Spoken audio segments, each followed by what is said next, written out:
안녕하세요. 맹모 조선생입니다. 저는 경제 공부를 시작하면서 언젠가는 당연히 경제적 자유를 이룰 것이라고 생각하였습니다.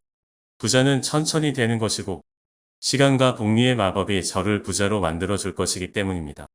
컴퓨터 투자로 전환한 이후 여가 시간도 늘어나자 마치 그리스의 배부른 철학자들처럼 그 이후를 생각하게 되었습니다. 혹시나 제가 죽으면 남은 가족들이 내 재산을 관리하는 방법, 전 영상에서 말했던 자녀에게 증여를 하는 방법 등등 말이죠. 그 중에 가장 중요한 것은 자녀의 경제 교육인 것 같습니다.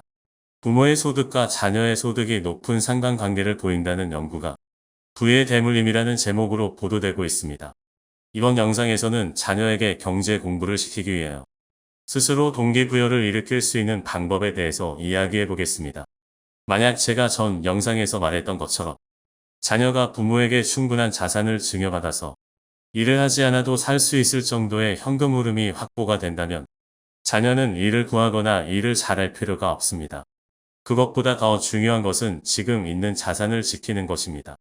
이 경우에 자녀에게 필요한 능력을 세 가지 정도로 축약해 보겠습니다. 첫 번째, 합리적인 투자 이어나가기. 두 번째, 원금을 훼손하지 않는 소비 습관 가지기.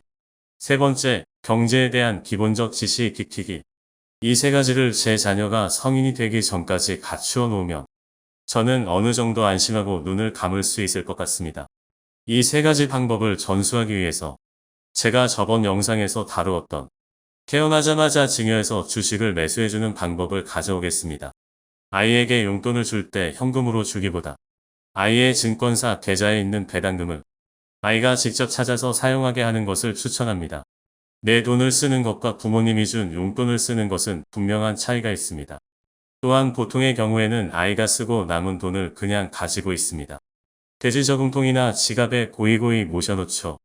하지만 증권사 계좌에 예수금 형태로 돈이 남아있다면 아이들이 어떤 생각을 하게 될까요?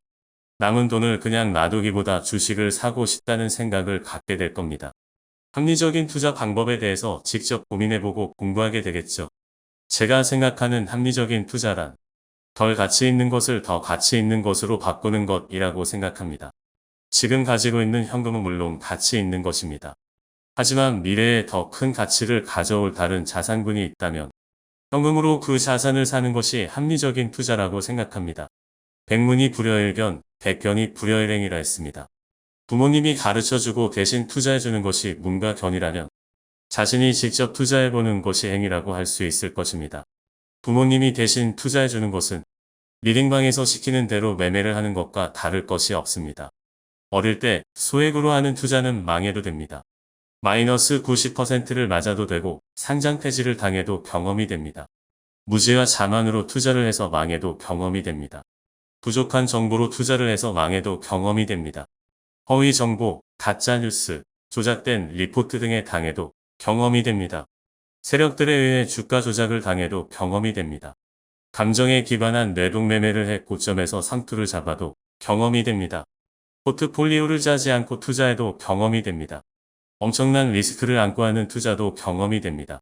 잠시 3000% 빠지자면 요즘 극성인 부모들이 자기 자녀가 교사나 친구들에게 싫은 소리 듣고 오면 거품을 물고 달려드는 경우가 많습니다.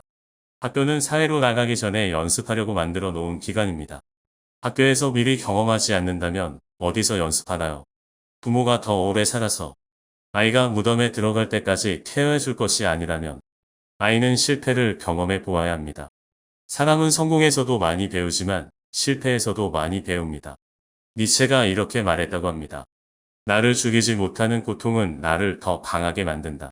다시 투자 이야기로 돌아오겠습니다. 아이는 투자 실패를 경험해도 괜찮습니다. 다시 일어날 수 있는 시간이 있고 자산도 있습니다.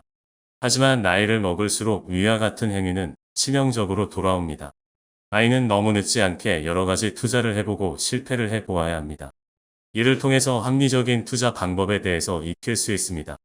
만약 드디어 아이가 합리적인 투자를 통해 성공을 맛보게 되고 투자를 성공함으로써 시세 차익이나 배당을 얻었다고 가정해봅시다. 이렇게 얻은 시세 차익이나 배당을 홀라당 다 써버리지는 않을 것입니다. 힘들게 얻은 이 시세 차익과 배당을 소비하지 않고 재투자한다면 다음의 성과는 복리로 이루어지게 됩니다. 이를 통해 소비를 줄이는 것의 중요성을 배울 수 있습니다. 자녀에게 그냥 용돈으로 돈을 준다면 쓰고 남은 돈들은 책상 위에 돼지 저금통에 잠자고 있을 테지만 이제는 아닙니다. 소비를 줄이고 원금을 훼손하지 않는다면 앞으로 자산이 더 크게 불어날 것이라는 것을 깨닫게 됩니다. 벌써 2번의 경우를 자녀에게 모두 교육했습니다. 이제 3번만 남았군요. 어떻게 하면 경제에 대한 기본적 지식을 전수할 수 있을까요? 저는 자녀에게 해외 주식을 사줄 것을 추천합니다. 저의 영상을 꾸준히 보셨다면 해외 주식 중에서도 미국 주식을 추천한다는 사실을 짐작하실 수 있겠죠. 미국 주식을 사주면 배당도 달러로 나옵니다. 배당을 달러로 받으면 자녀는 자신의 용돈을 ATM에서 출금하기 전에 거쳐야 하는 과정이 한 가지 더 생깁니다. 바로 달러를 원화로 환전해야 하는 것이죠. 10달러를 원화로 환전하는 과정에서 아이는 한 가지를 알아챕니다. 어떤 날에는 10달러가 12,000원으로 또 어떤 날에는 10달러가 13,000원으로 환전되는 것이죠. 아이는 조금이라도 자기가 원화를 더 사용하기 위해서는 원화가 더 쌀 때 사야 한다는 것을 눈치챕니다. 환전을 언제 하느냐에 따라서 슬라임 하나가 더 생길 수도 있거든요. 환율에 대해서 궁금증을 가지고 부모에게 물어보거나 스스로 공부하고자 하는 의지를 가지게 될 것입니다. 환율은 제가 경제 공부를 하면서도 가장 어려운 부분 중에 하나였습니다. 하지만 아이는 그렇게 심도 있게 공부하지 않아도 됩니다. 왜 환율이 자꾸 변하는지 공부하다 보면 환율의 강세와 약세라는 단어에 대해서 알게 되고 각 국가의 경제 상황, 무역에 대해서도 알게 될 것입니다. 마치 마인드맵처럼 궁금한 것이 퍼져나가겠죠. 보이스피싱이나 금융 사기 등도 예방할 수 있을 것입니다. 만약 아이가 머리가 좀 돌아간다면 경제 분야에서 멈추는 것이 아니라 각국의 정치적 요인이나 자연재해, 전쟁 등 뉴스에도 관심을 갖겠지요. 부모의 적극적인 피드백이나 적절한 교수법이 더해진다면 이데올로기, 철학, 수학, 과학, 인간관계 등으로 물꼬를 틀 수도 있을 것입니다. 자본주의 사회에서 경제라는 분야는 다른 모든 분야와 연결되어 있다고 해도 과언이 아니거든요. 교과서만 달달 외우는 우리나라의 일반적인 학생들과는 달리 여러 분야에 관심이 있는 전인적인 사람으로 자라날 수 있는 것입니다. 경제 교육으로 시작해서 전인적 인간으로 끝나다니 너무 허무맹랑하고 멀리 갔다고 느껴지시나요? 우리나라 남자들의 대부분은 뉴스를 볼 때 스포츠 카테고리에서 많은 시간을 보냅니다. 우리나라 여자들은 연애 카테고리에서 많은 시간을 보내죠. 전 세계에서 수많은 사건, 사고, 새로운 일들이 벌어져도 관심이 없는 사람들이 대부분입니다. 옛날에 저도 경제 공부를 하기 전에는 마찬가지였습니다. 우물안 개구리에 불봤죠. 물론 지금도 우물 밖으로 고개만 내밀었지 멀리 가지는 못했습니다만 경제를 공부하기 전의 저보다는 훨씬 더 많은 분야에 대한 지식이 생겼습니다. 제 자녀는 어릴 때부터 기초를 탄탄하게 다져서 저보다 멀리 또 높이 보내보고자 하는 바람이 있습니다. 자녀를 전인적인 인간으로 키워내실 수 있기를 바랍니다. 오늘도 좋은 하루 보내시고 영상 봐주셔서 감사합니다. 맹모 조선생이었습니다.